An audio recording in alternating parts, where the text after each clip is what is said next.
You have been looking for God in the distance, but what if the distance itself is an illusion? What if the horizon you chase is already inside you, and the light you seek has never been absent? Alan of Lille once wrote, "God is an intelligible sphere whose center is everywhere and whose circumference is nowhere." It is a sentence that bends the mind, like a mirror reflecting itself into infinity. A sphere without edges, without a final boundary to contain it, and yet a center that is not fixed in one place, but present in all places at once. This is not the God of far-off thrones and unreachable heavens. This is the God who stands in the center of your breath, in the pulse of your veins, in the silent gaze of a stranger passing by. We have been taught to imagine the divine as a point beyond reach, a summit to be climbed, a temple to be entered after long pilgrimage. But what if the temple is the air itself? What if the summit is the ground beneath your feet? The infinite presence does not wait for you at the end of a path. It is the path, the walker, and the destination, all at once. Think of the ocean. No matter where you stand upon its surface, you are at its center. The waves do not ask you to find the real middle. They simply carry you, each crest and trough a reminder that the whole contains you entirely. So it is with the divine. Wherever you are already at the heart of it. The circumference is nowhere because there is no outside to step into. Everywhere is inside. We often imagine God as a being who occupies space, but perhaps it is more accurate to say that space itself is an expression of God. The stars are not lanterns hung in a cosmic hall. They are the hall itself, and the hall is alive. The air between your fingers is not empty. It is saturated with the same presence that burns in the core of suns. To breathe is to touch the infinite. And yet the mind resists. It wants to measure, to locate, to draw a map of the sacred.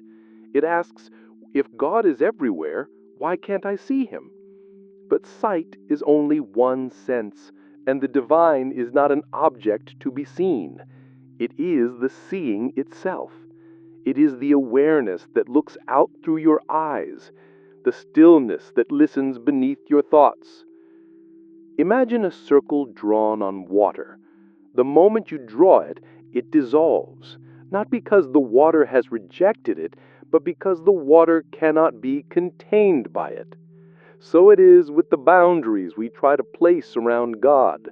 The lines fade, and what remains is the unbroken expanse.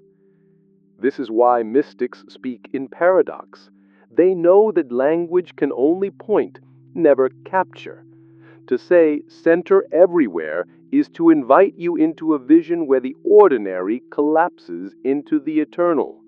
It is to remind you that the divine is not a guest in creation. It is the host, the house, and the feast. If you close your eyes now, you will not find darkness alone.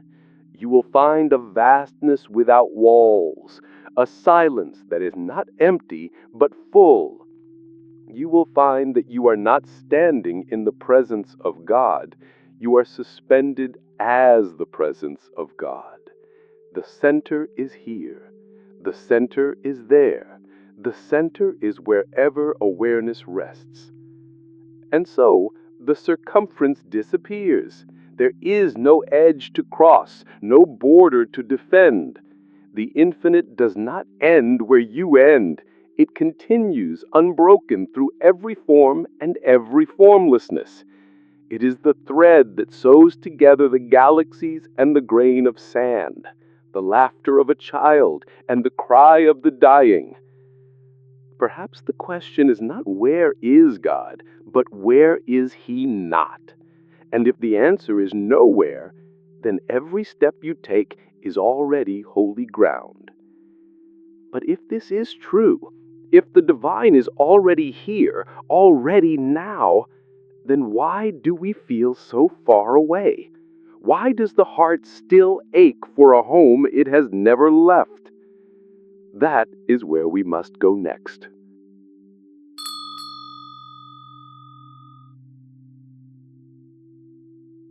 We ended before with a paradox. If the divine is already here, already now, why does the heart still ache for a home it has never left?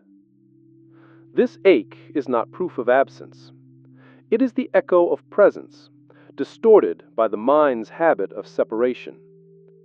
It is like standing in a garden at night, surrounded by the fragrance of unseen flowers, yet believing you must travel far to find their source. The scent is on the air, but the eyes demand a visible bloom. The human mind is a cartographer of illusions. It draws maps of here and there, of now and later, of me and God. It sketches borders across the boundless, then wonders why it feels confined.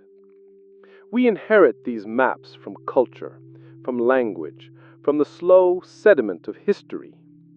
They are useful for navigating the world of forms, but they are useless for finding what has no location. The infinite presence cannot be reached because it was never apart from the seeker. And yet, the longing persists. Perhaps longing itself is a form of communion, a thread that binds the finite to the infinite. Rumi spoke of the reed flute, cut from the reed bed, crying for its source. The cry is not a flaw. It is the music of remembrance. In the same way, our yearning for God is not a symptom of distance, but the song of the soul recognizing its own origin. Still, the ache can be sharp. We feel it in moments of beauty that seem too fragile to last. The way sunlight falls on a stranger's hair. The way a child's laughter dissolves into silence. We feel it in the quiet after-loss, when the world seems emptied of meaning. In both joy and sorrow, there is the same undertone, a pull towards something that cannot be named. It is as if every experience is a wave, and beneath each wave is the same deep current drawing us toward the shoreless sea. The mystics tell us that the separation is only apparent, like a dream in which you wander far from home, only to awake and find you never left your bed. But awaking is not an act of will. It is a grace that comes when the mind grows still enough to see through its own projections. The circumference we imagine is made of thought. The moment thought quiets, the boundary dissolves, and the center reveals itself everywhere. Consider the mirror. It reflects every form placed before it, yet it is untouched by any of them. The divine presence is like that, holding all appearances without being altered by them. We too are mirrors, though we have mistaken the reflections for ourselves. We think we are the passing clouds, forgetting we are also the open sky. This is why the infinite can feel distant. We are looking for it as if it were another object among objects, when it is the very field in which all objects appear. It is not hidden, but it is overlooked because it is too close to be grasped. Like the eye that cannot see itself, awareness cannot turn around to find its own source. It can only rest as itself. Alan of Lille's image of the sphere with its center everywhere is not a puzzle to be solved, but a doorway to be entered. It invites us to see that the center is not a point in space, but the point of view of the eternal. Wherever you stand, the whole radiates outward from you, and inward toward you without end. The circumference is nowhere because the divine does not stand opposite to anything. It is the seamless fabric in which opposites arise and dissolved. And so, the ache is not a flaw in our perception, but a reminder. It is the whisper of the infinite calling us to notice what has always been here. It is the tension between the dream of exile and the truth of belonging. To feel it is to stand at the threshold, one foot in a story of separation, one foot in the reality of unity. But thresholds are unstable places. They invite us to linger, to look both ways, to feel the pull of each world. And perhaps that is where the real transformation begins, not in rushing to cross, but in standing still long enough for the illusion of distance to dissolve on its own. Yet, if the center is everywhere, and the circumference nowhere, what does it mean to move at all? What is a journey when the destination has never been apart from the traveler? Perhaps movement itself is only another form of stillness, and stillness another form of movement.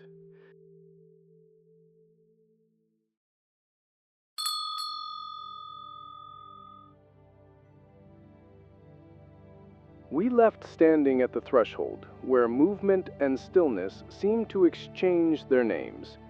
If the center is everywhere, then every step is both a departure and an arrival.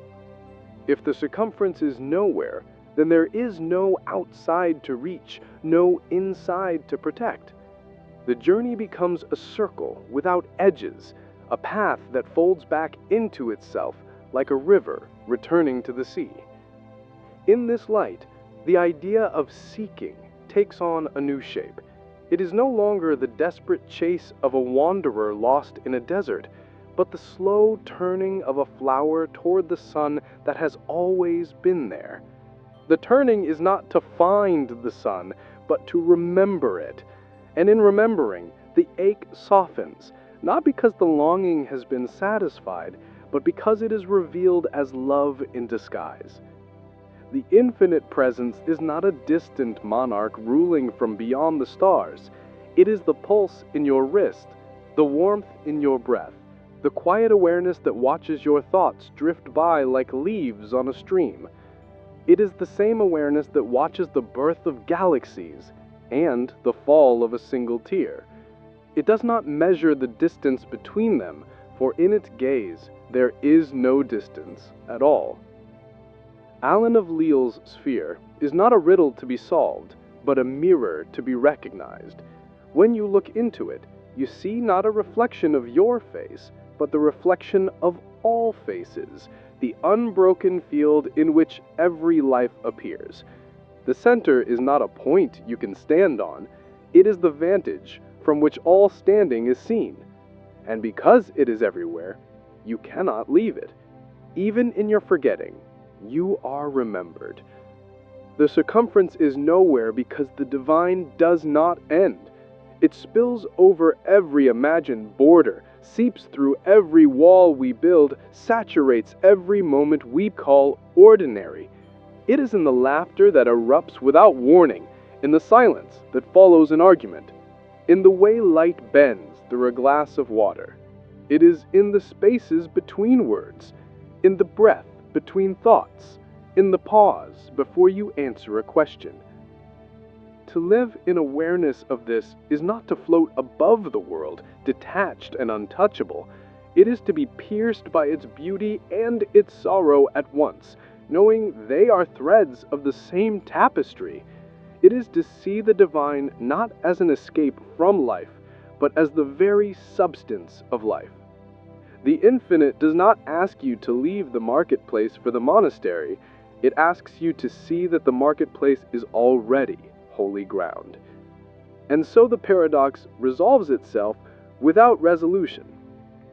You are both the traveler and the destination, the question and the answer, the wave and the ocean.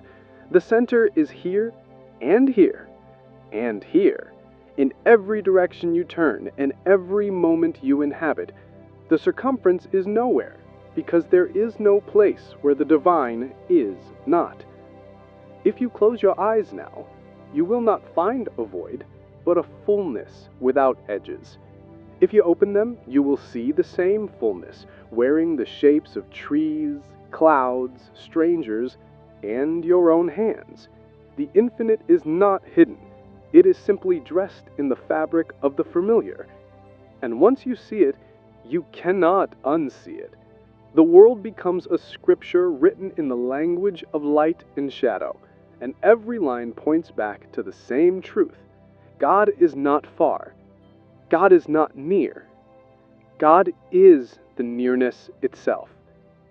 Perhaps this is the final invitation, not to reach for the divine, but to relax into it, to let the center find you where you stand, and to let the absence of circumference free you from the idea of arrival.